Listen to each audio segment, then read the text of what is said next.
I never thought that owning a simple barn on my property would become the centerpiece of the biggest fight of my life with the HOA, but as I sit here recounting everything that happened, it all seems almost inevitable.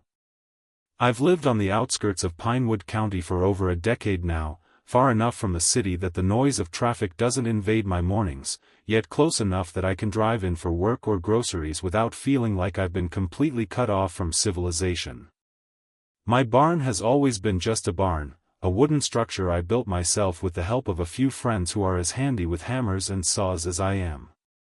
It wasn't flashy, it didn't have fancy paint or ornate doors, but it was mine, and in that simplicity lay a sense of pride I can't quite put into words. I remember the first time I laid the foundation, the smell of fresh-cut timber mingling with the crisp morning air, the way the ground seemed to hum with potential, as if the earth itself was rooting for me to finish what I had started.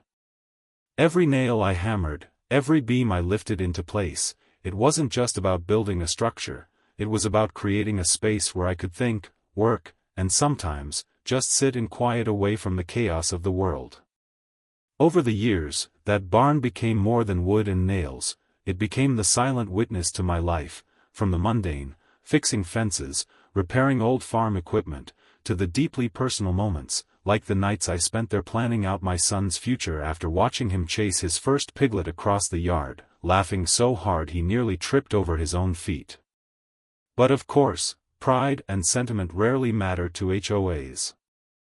One sunny afternoon, I received a letter, the kind with the embossed seal and a smug tone that seemed to scream, "We know better than you." They were claiming that my barn violated several community rules, citing obscure sections about unauthorized structures and community aesthetic standards, as if my weathered, honest barn somehow endangered the collective visual harmony of the neighborhood. I laughed when I first read it. I mean, seriously, a barn? I've been through storms that would have flattened a house twice its size, yet somehow a wooden shed with my fingerprints embedded in every beam was their problem. I tried calling, emailing, even driving down to the HOA office to reason with them, but as soon as they heard my name, the tone shifted.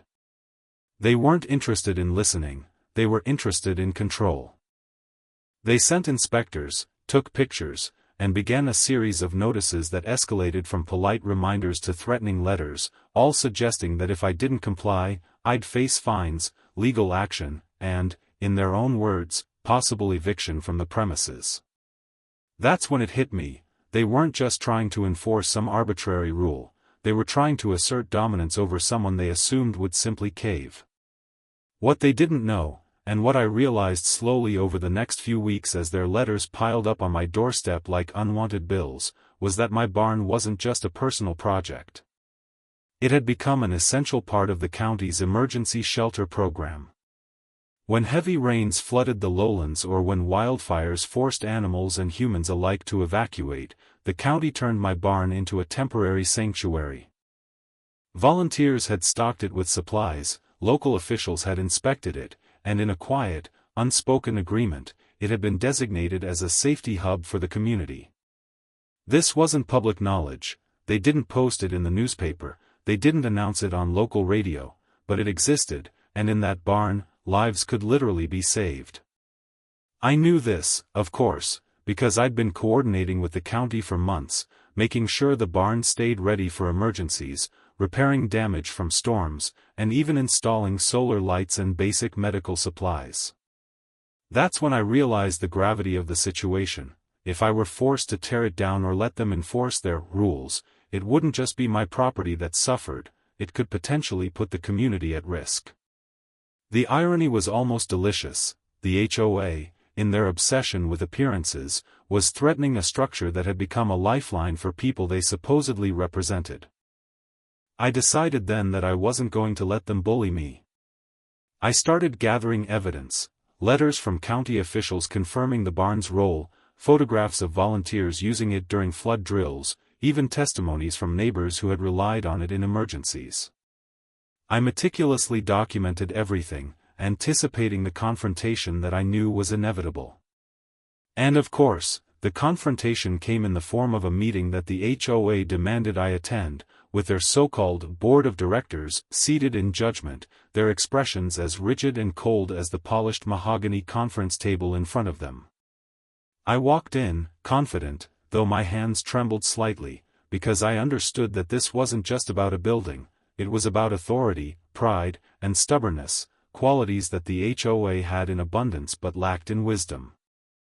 I laid out my case calmly, showing them every document, every photograph, every report. And as I spoke, I could see their faces shift, from smug superiority to disbelief, then to anger, and finally, to a grudging recognition that perhaps, just perhaps, they had underestimated me. The turning point came when one of the county officials I had contacted showed up unexpectedly at the meeting. She didn't just validate my claims, she brought documentation proving that the barn was officially integrated into the county's emergency response plan. The room went silent, the tension so thick you could almost slice it with a knife. One board member, red-faced and sputtering, tried to argue, but it was futile. The law was clear, the county's mandate was clear, and for the first time, the HOA realized that their usual tactics of intimidation and bureaucratic overreach couldn't touch me. I left that meeting not just victorious, but with a profound sense of vindication. My barn, once a simple personal project, had become a symbol of resilience, community service, and the occasional poetic justice that life tends to deliver to those who underestimate ordinary people. And from that day forward, every time I walked past it, I didn't just see wood and nails, I saw a triumph over arrogance, a testament to quiet persistence, and a reminder that sometimes, standing your ground can protect more than just your property, it can protect lives. After that confrontation with the HOA, life should have returned to a semblance of normalcy, but anyone who's ever tangled with bureaucratic power knows that victory, in theory, rarely translates to peace in practice. In the weeks following the meeting, I noticed subtle changes in how the HOA treated me and my property. They stopped sending threatening letters, yes, but there were new tactics, petty complaints about noise, exaggerated claims about debris, and even insinuations that my barn somehow decreased property values in the neighborhood. I laughed more than once at their absurdity, watching as they meticulously measured the length of my fence over and over, pretending to take notes, while I went about my work, hammering nails and repairing gates like I always had. I began documenting these incidents as well, because I knew that having a record was my best protection. The HOA thrived on intimidation, but paperwork could disarm even the most aggressive bullies.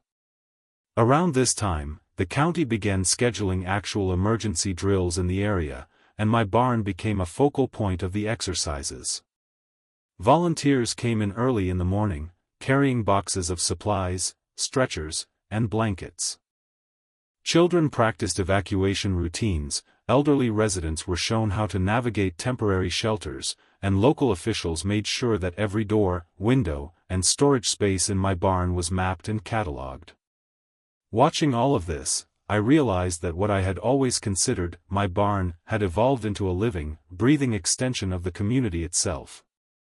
Every tool left neatly in its place, every tarp covering stored equipment, every note tacked to the wall, it was all part of a silent, essential symphony that kept people safe when disaster struck.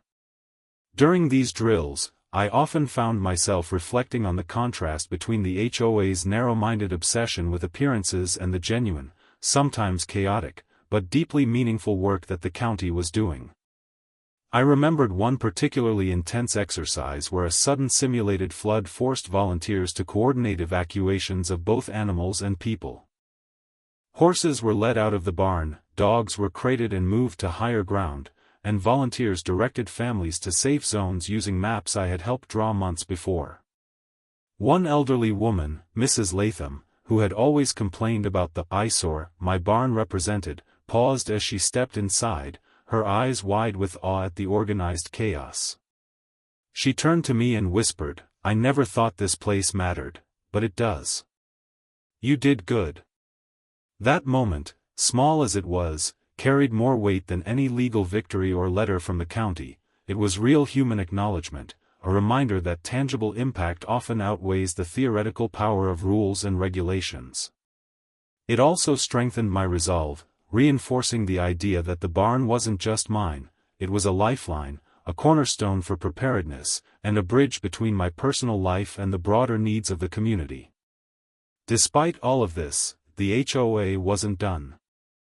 Their frustration was palpable, simmering beneath forced politeness whenever our paths crossed. I began noticing that anonymous complaints were submitted to local authorities, citing minor infractions that bordered on absurd: the pitch of the barn's roof allegedly blocking sunlight from a neighbor's garden, a single chipped paintboard labeled a structural hazard, and claims that wildlife tracks around the barn violated community rules. Each time, I calmly responded, documenting everything and presenting evidence of compliance. I even started keeping a digital log with time-stamped photos of the barn from multiple angles, showing its condition and use for county operations. It became almost a game of patience and meticulousness, one where my adversaries tried to provoke me into making a mistake, but every move I made was calculated, deliberate, and grounded in reality. Friends joked that I had become a barn detective, cataloging mud, shingles, and siding with the precision of a forensic investigator, but I didn't mind. I knew that every note I wrote, every photo I saved, was armor against the unreasonable power that the HOA wielded. It was an exhausting process, yes, but also strangely empowering. I realized that in defending my barn, I wasn't just protecting property, I was asserting the principle that practicality and service to others could triumph over superficial authority. Things escalated further when the county announced plans to use the barn for a real emergency shelter during an unusually severe storm season. Notices went out to residents, and suddenly, the barn wasn't just a hypothetical haven, it was an actual operational hub. I found myself coordinating schedules, checking supply inventories, and even training volunteers on protocols I had helped draft in partnership with county officials. During one particularly tense day, as dark clouds gathered on the horizon and winds picked up, I watched as dozens of residents arrived, some with pets in tow, some with elderly relatives needing assistance. The barn, which had once echoed only with the sound of my own footsteps, now buzzed with purposeful activity. Children helped move boxes, neighbors checked in on each other, and I directed operations with a calm authority I didn't realize I possessed. The irony was almost poetic: the same structure that the HOA had once deemed a nuisance was now saving lives, providing shelter from relentless storms, and fostering a sense of community that no HOA regulation could ever manufacture. And yet, amidst this organized chaos, the human element never faded. I saw fear, relief, frustration, and gratitude all within the same hour. I held the hand of an older man who was shivering from exposure, comforted a young mother worried about her children, and coordinated with emergency services to make sure the most vulnerable received attention first. Each interaction reinforced the truth I had known all along: my barn was more than wood, nails, and paint. It was a sanctuary, a symbol of preparedness, and a testament to the power of standing firm in the face of bureaucracy. The HOA could send letters, take photos, and bark orders, but they couldn't erase the real, tangible impact the barn had on people's lives. That realization, quiet yet profound, became my anchor. I understood, in that moment, that defending a barn wasn't just about property rights, it was about courage, responsibility, and the sometimes uncomfortable but necessary act of proving that common sense and community service outweigh the rigid, arbitrary rules imposed by those who mistake authority for wisdom. The following months brought a strange mixture of vigilance, tension, and quiet triumphs as I navigated the ongoing clash with the HOA while ensuring that my barn continued to serve its vital purpose. The organization, clearly frustrated by its inability to bully me into compliance, began escalating their tactics in ways that were both petty and increasingly aggressive. I started noticing subtle surveillance of my property: cars parked near the barn for hours, their drivers pretending to read maps or scroll on their phones, while I suspected they were merely documenting my every movement. Flyers appeared in mailboxes, warning neighbors of alleged violations on my property, painting me as a troublemaker and implying that my barn was somehow a threat to the community's standards. The absurdity was staggering. I could barely contain my disbelief that adults would dedicate their time to fabricating grievances over a barn that had, in reality, become a hub of safety, security, and community collaboration. But I refused to let their actions intimidate me. I began conducting regular meetings with county officials to ensure that everything regarding the barn was documented, authorized, and transparent, creating layers of protection that the HOA couldn't penetrate with their typical posturing. At the same time, I reinforced the barn itself, adding more secure storage for emergency supplies, installing weatherproof lighting, and creating clear signage so that anyone seeking refuge could easily navigate the space even under duress. I took on the dual role of steward and defender, and though it was exhausting, it was profoundly satisfying to know that my work directly translated into the safety and well-being of my neighbors. One particularly tense incident occurred when the HOA board decided to visit unannounced, apparently hoping to catch me violating rules in some minor or imagined way. They arrived early in the morning, their SUVs lined up like a procession of self-important observers, and their expressions were simultaneously smug and hostile. I had anticipated this, of course, and greeted them calmly, offering a tour of the barn, explaining its role in county emergency planning, and showing documentation from every relevant official. They looked around, noting the neatly stacked boxes of blankets, the labeled bins of medical supplies, and the clearly marked evacuation plans pinned to the walls. Their mouths moved as if to speak, but I could see the frustration in their eyes. One member attempted to assert authority, claiming that certain modifications I had made violated community standards, but I simply handed them the official county permit authorizing all improvements. The silence that followed was almost tangible. I could feel it in the air, the slow realization dawning on them that their typical intimidation tactics had no effect here. As they left, muttering about bureaucracy and loopholes, I couldn't help but smile to myself. In their eagerness to assert dominance, they had inadvertently highlighted just how crucial the barn had become, not just as a structure, but as a symbol of organized resilience and common sense prevailing over petty authoritarianism. The real challenge, however, came not from letters or inspections, but from a natural disaster that hit the county unexpectedly. A sudden, violent storm swept through the area, bringing with it heavy rains, high winds, and flooding that threatened homes, livestock, and people alike. Almost immediately, residents began arriving at the barn seeking refuge. Families with small children clutched blankets and toys, elderly couples leaned on each other for support, and pets of all kinds wandered anxiously around the structure. I activated the emergency plan I had worked on for months, directing volunteers to assign sleeping areas, organize food and water, and communicate with county authorities to ensure medical attention for anyone in need. The chaos was overwhelming at first, with the storm rattling the walls and rain hammering the roof, but there was an incredible sense of purpose in the air. People weren't panicking, they were relying on a plan, relying on the barn, and relying on me. I moved from group to group, reassuring, directing, and problem-solving, feeling a sense of adrenaline and responsibility that was unlike anything I had experienced before. This wasn't about the HOA anymore, this was about life and survival, and the barn had transformed from a simple project into a literal sanctuary. As the storm raged on, I witnessed the human spirit at its most vulnerable and resilient. A neighbor's horse, frightened by the pounding rain, needed calming. I helped lead it to a makeshift stall within the barn. Children huddled together on mats, playing quietly to distract themselves from the fear outside, while their parents whispered thanks, sometimes through tears, for the space I had provided. One volunteer, who had previously been a critic of the barn, turned to me and said, "I didn't believe in this place until today. You've done something incredible." Her words hit me harder than I expected. All the letters, threats, and petty complaints from the HOA melted into insignificance when weighed against the tangible good that the barn had created. I realized, in a profound way, that property wasn't merely a commodity, it could be a lifeline, a testament to human preparation, and a refuge in times of crisis.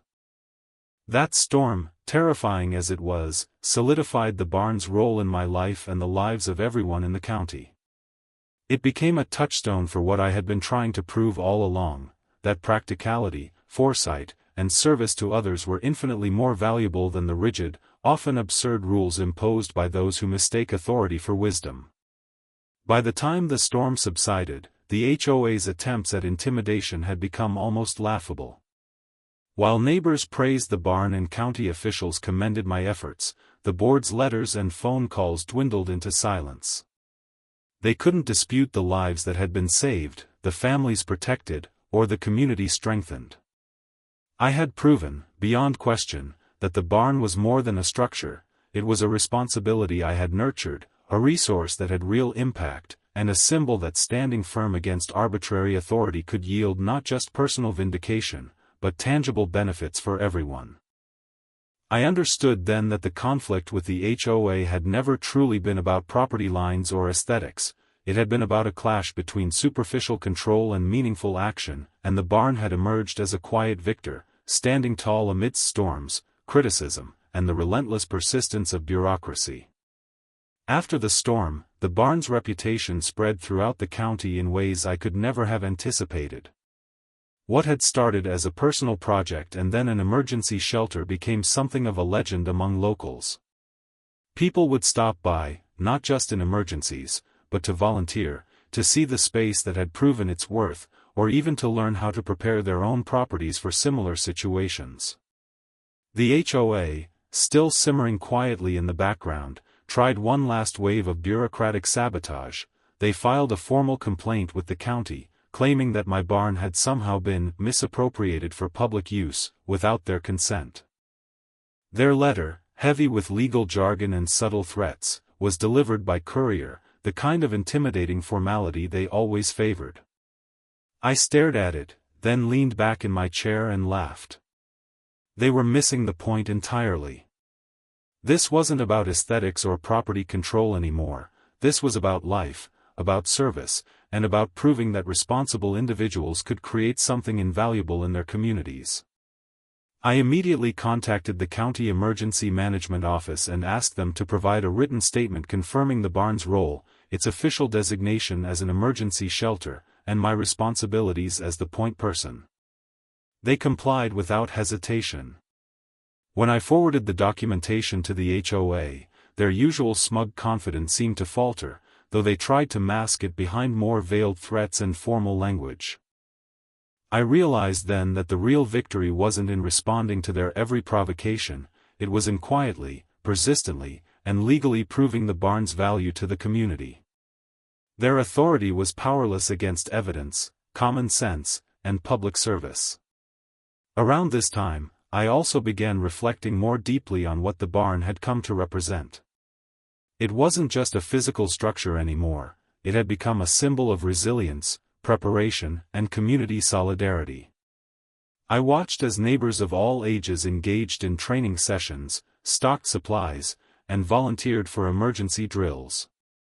Children who had once been scared of storms now found a sense of security and familiarity in the barn, and adults who were hesitant about their own preparedness now saw firsthand the importance of proactive planning.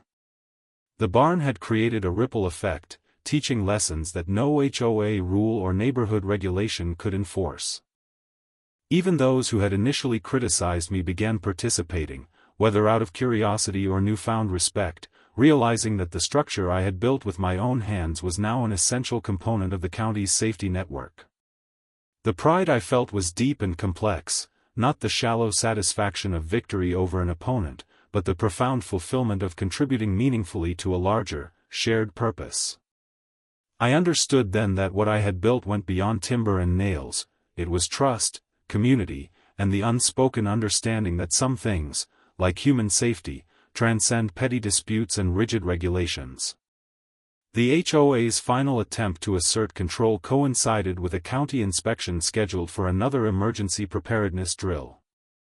Board members showed up unannounced, perhaps hoping to catch some technical violation, some small infraction they could exaggerate into leverage.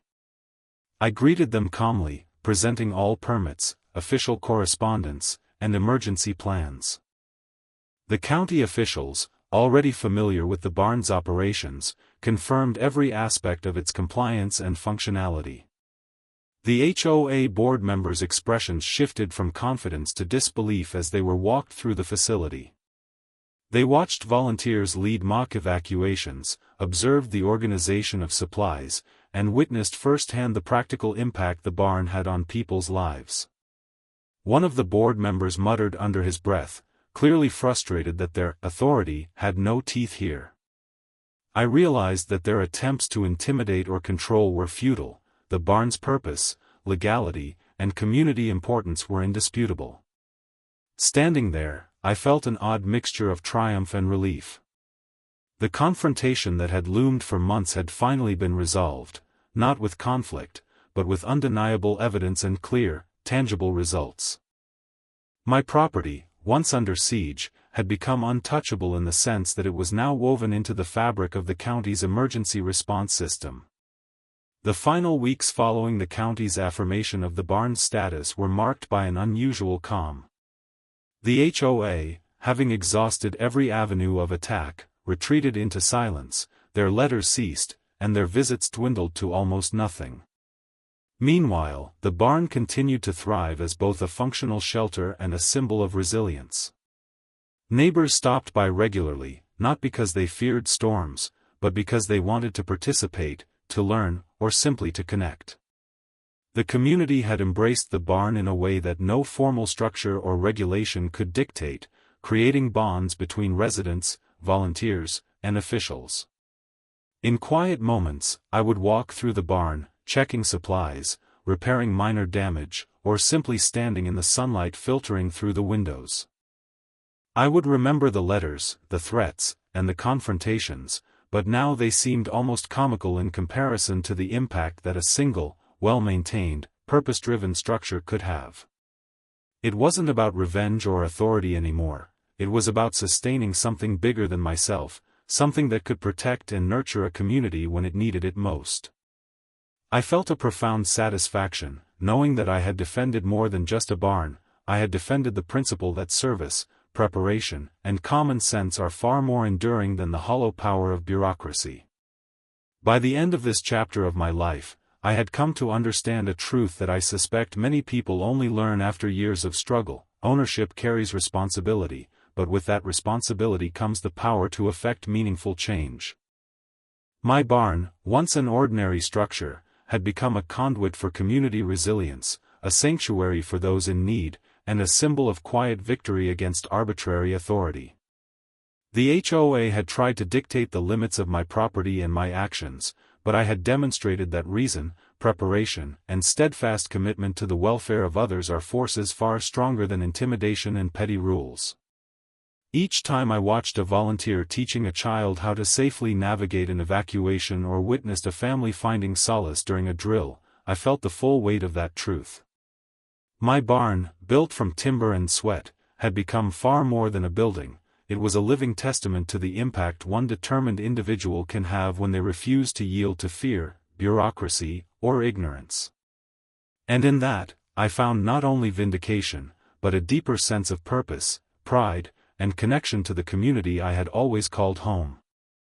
The months that followed cemented the barn's role in both my life and the life of the county, and with each passing day, I came to realize that the battle with the HOA had transformed me in ways I never anticipated. No longer was the barn merely a place to store tools, hay, or equipment. It had become a hub of learning, preparedness, and resilience that drew people from all over the neighborhood. I would often arrive early in the morning, the soft glow of sunrise spilling across the wooden beams, to check on supplies, organize materials, and meet with volunteers who had become like family.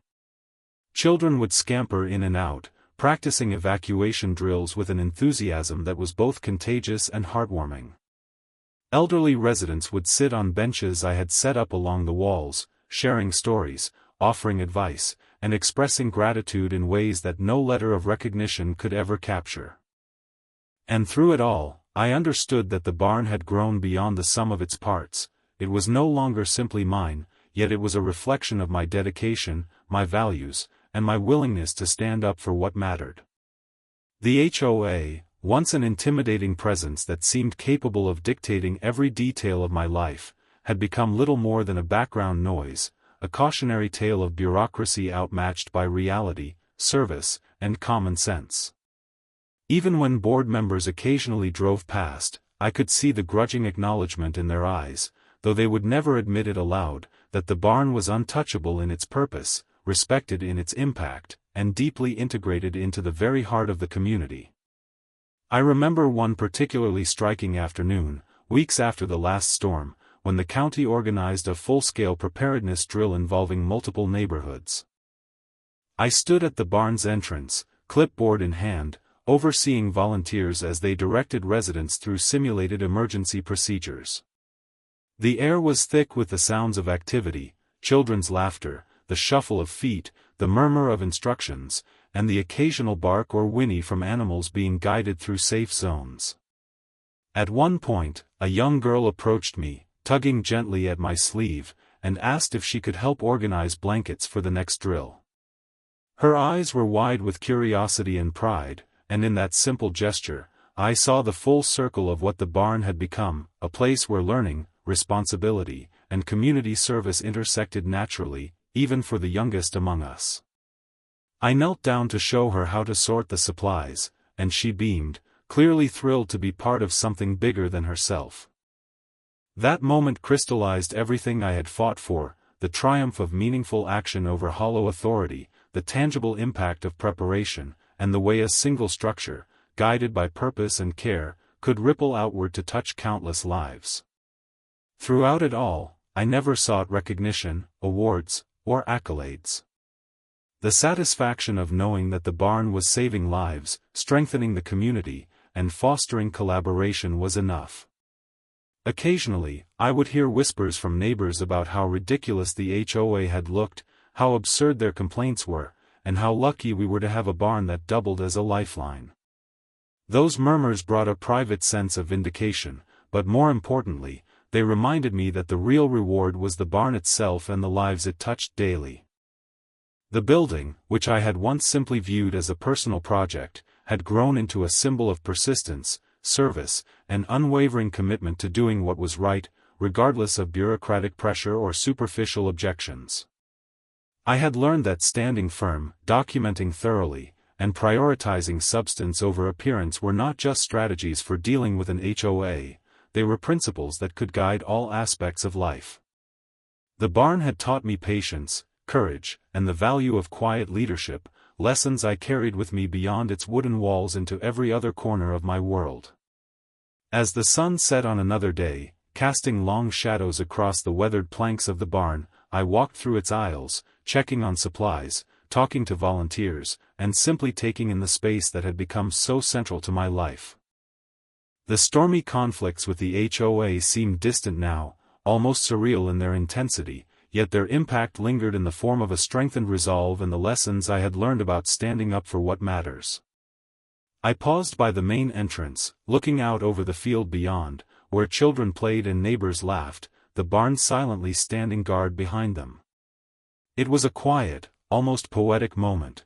The place that had once been threatened now served as a sanctuary, a classroom, and a beacon of community spirit. In that stillness, I felt a deep sense of pride and fulfillment. The barn was more than timber, nails, or permits. It was a testament to resilience, service, and the enduring truth that when you defend what is right and useful, your efforts ripple far beyond what you can see, touching lives, shaping communities, and leaving a legacy that bureaucracy can never erase. And in that moment, I realized that, despite everything, I had not only protected a barn, I had safeguarded hope, safety, and the quiet, persistent power of human determination.